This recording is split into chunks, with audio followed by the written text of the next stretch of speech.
Bonjour à tous et bienvenue sur cette nouvelle vidéo où nous allons parler de la vitesse d'iOS 27. Pour commencer, regardez tout simplement à quelle vitesse je déverrouille le téléphone. J'appuie et il est déjà verrouillé. Vous pouvez voir qu'il n'y a aucun trucage puisqu'il est verrouillé maintenant. Alors c'est bien le Touch ID qui fonctionne bien. Et oui, sur iOS 27, les vieux iPhones sont bien avantagés avec des bonnes améliorations de performance comme j'ai pu le remarquer sur mon iPhone SE 2 auquel j'ai installé iOS 27. J'ai remarqué que le gain en puissance est assez notable et vraiment une très bonne amélioration comparativement à iOS 26 et même 18 que je me rappelle qui était un peu plus lent. Donc l'iPhone est vraiment plus rapide. Je disais qu'avant ça laguait, mais maintenant c'est vraiment un iPhone qui reste utilisable et ce n'est pas fini. C'est la première bêta. C'est la première bêta d'iOS 27. C'est même pas la RC ou quelque chose, c'est la première bêta. Et c'est bien utilisable. C'est rapide, c'est fluide, c'est très bon. Donc regardez, j'ai mis Google, ça lance vite. Je quitte l'application, ça quitte vite. C'est vraiment utilisable. Grâce à iOS 27, vous donnerez une deuxième vie à vos vieux appareils. J'ai même remarqué que des appareils comme l'iPhone 12 sont plus lents sur iOS 26. Et cette mise à jour iOS 27, ça les rend vraiment plus vite. C'est une mise à jour qui n'est pas négligeable. C'est vraiment l'une des meilleures mises à jour, d'après moi, pour l'amélioration des performances qui était indispensable pour les vieux iPhones. iPhone 11, iPhone SE, iPhone 12, voire 13. Même mon iPhone principal, le 14 Pro, il lag un peu des fois. Je n'ai pas encore testé sur iOS 27, mais je suis sûr que ces problèmes-là seront corrigés et c'est vraiment une bonne nouvelle. Donc, vraiment, je trouve que c'est une bonne amélioration de la part d'Apple pour ça. Regardez, par exemple, je vais ouvrir la caméra. Ça le fait instantanément, mais ça marche bien. Ensuite, je vais quitter l'application. Ça marche super bien. Vous pouvez comparer avec vos autres appareils. Et c'est ça.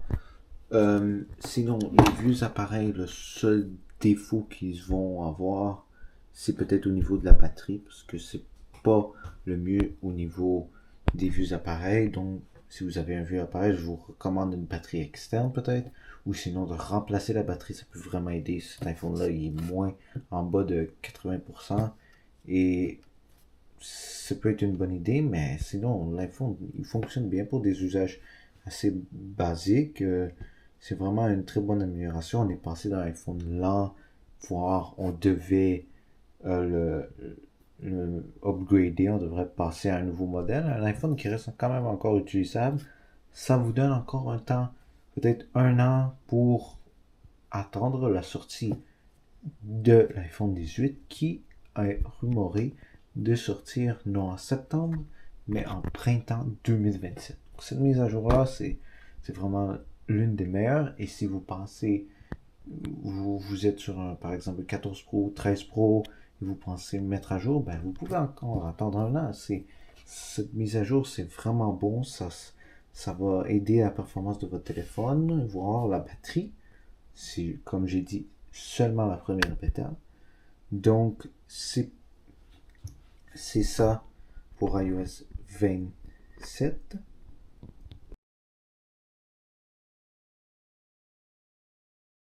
Pour installer iOS 27 sur votre iPhone, vous avez cliqué Sign In sur le site developer.apple.com. Donc, vous faites Sign In. Ensuite, ça va vous demander de vous connecter avec votre compte Apple. Donc, là, vous allez vous connecter. Donc, moi, je mets mon compte.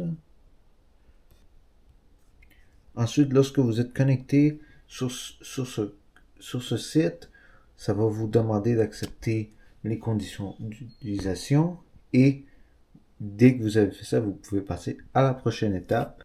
Moi, vous voyez, je l'avais fait déjà depuis longtemps, donc j'ai pas à réaccepter ces conditions. Donc on peut passer à la prochaine étape.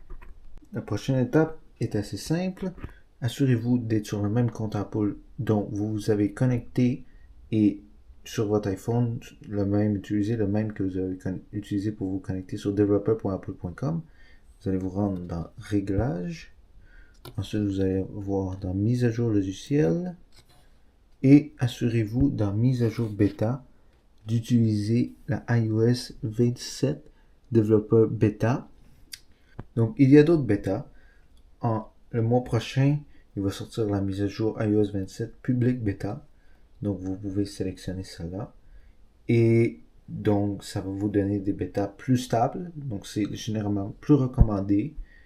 Et maintenant, pour le moment, vous avez juste le iOS Developer Beta. Pour avoir accès aux mises à jour bêta publiques, il faut aller sur le site beta.apple.com. Si je ne me trompe pas, je mettrai le lien de développeur et bêta dans la description de la vidéo. Donc, je vais faire ça, ne vous inquiétez pas.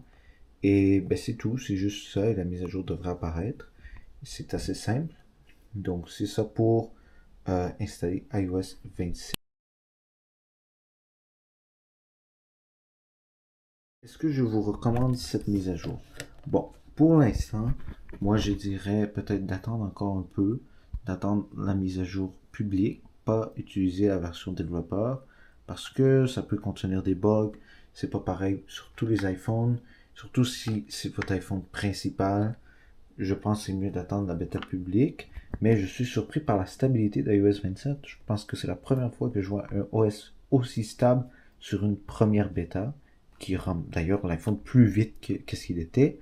D'habitude, c'est le contraire. Mais bon, si c'est votre deuxième iPhone, un enfant vieux, tout comme le mien, vous pouvez y aller. Mais sinon, je dirais juste d'attendre. Mais c'est de toute façon, faites un peu comme vous voulez. C'est une mise à jour très bonne. Donc, également, aussi, ne vous inquiétez pas. Les premiers jours, l'iPhone va être chaud encore un peu. Donc, vous voyez, l'iPhone, il est vite. Donc, regardez, ici, vous voyez Indexing in Progress. Ce message-là est sur la majorité de tous les gens sur iOS 27. Ça prend un peu de temps, ça prend des jours. Et ça peut rendre un iPhone plus chaud, un peu plus lent. Mais après quelques jours, ça va aller vite. Un peu comme maintenant, comment mon iPhone est rapide. Donc, je suis surpris. Mon iPod Touch, c'est un bon exemple. Il est assez rapide. Maintenant, il est éteint, malheureusement, mais il est assez rapide. J'ai une vidéo à propos de mon iPod Touch 7. Donc, il est assez rapide et je pense à croire que cette mise à jour va être optimisée, un peu comme iOS 15 est optimisé sur l'iPod Touch 7. Donc, c'est une très bonne mise à jour. Je suis très content qu'Apple supporte les vieux iPhones. Donc, c'est une très bonne chose, d'après moi. Donc, sinon, je parlerai pas trop de Siri et AI dans cette vidéo, malheureusement, c'est un autre sujet. Mais je tiens à vous dire que il y a une file d'attente, vous devez vous inscrire, mais malheureusement, sur iPhone et iPad, c'est pas disponible dans l'Union européenne pour le moment. Vous devez utiliser un compte Apple des États-Unis et mettre la langue de l'appareil et de Siri dans les États-Unis si cela vous intéresse. Mais je parlerai pas trop de ça parce que c'est pas le sujet de la vidéo. Mais c'est quelque chose d'utile à savoir. Sur ce, je vous laisse. Nous essayons d'atteindre les 1000 abonnés avant 2027. Donc n'hésitez pas à vous abonner et à mettre un pouce bleu, à liker la vidéo. Et nous nous verrons dans la prochaine vidéo. Ça aide vraiment beaucoup si vous faire ça. Et j'ai mon serveur Discord en description. Salut!